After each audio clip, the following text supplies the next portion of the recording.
I'm ready. As you know, I am an award-winning business coach and a master of business administration. So when I tell you this, you should pay attention.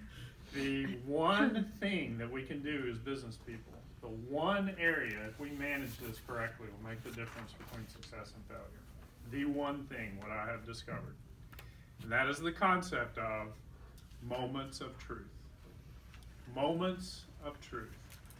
A moment of truth occurs whenever someone comes into contact with any aspect of our business and can get an impression about the quality of our business, our products, and services. Did you get that? The moment that someone comes into contact with any aspect of our business and can get an impression of us. You never get a second chance to make a first impression. So if we manage those correctly, those moments of truth will be successful. Now that sounds really easy, and I want to tell you why that is extremely difficult. Why really managing moments of truth is extremely difficult, and there's 4 reasons. One is that it's much easier to get a negative impression. If I go into a business, if I go into a restaurant and go into the restroom and everything's as it's supposed to be, I'm not going to typically walk out and say, wow, that was a positive experience. But if one little thing is not, I could get an impression of that whole business based on that. Because moments of truth, and the second reason this is really hard, is that they are subtle. They can be subtle. And a floor mat.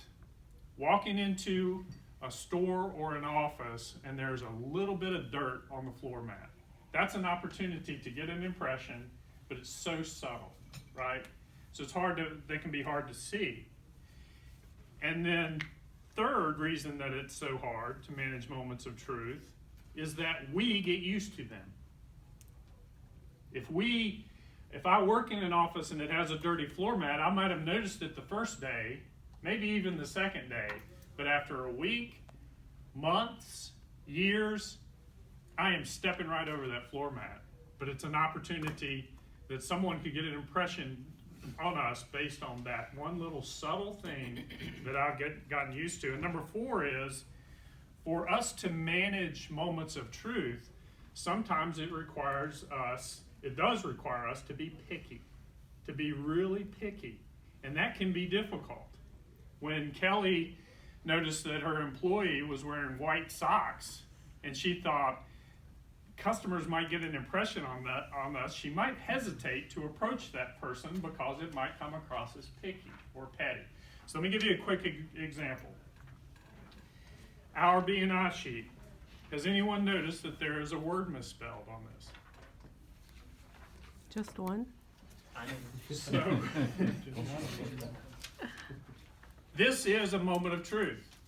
For visitors and guests, they get this and they could get an impression of our chapter based on this, and they could get a negative impression based on that one misspelled word, right? But it's subtle. This is a word that a lot of people misspell, and it's just 2 letters out of place, so it's subtle. Secondly, we all get used to it. We don't notice it because we're looking at what we want to look at on here, and we're not reading the fine print as a visitor or a guest might have, right? And then I noticed this several weeks ago, but I didn't bring it up because it's picky, it's petty. If I go to Kevin 2.0 or somebody and say, hey, we got a misspelled word here, it could come across as me being petty. So the word is receive, permission. My defense. I copied and pasted. So, But I'm sure William did too. It's probably been misspelled for years. so it's difficult. It's extremely difficult to manage moments of truth. But if we walk out of here and we're more aware of the impressions, all the possible impressions we're making on our customers, it will make the difference in us being successful. Those of us who can't spell it doesn't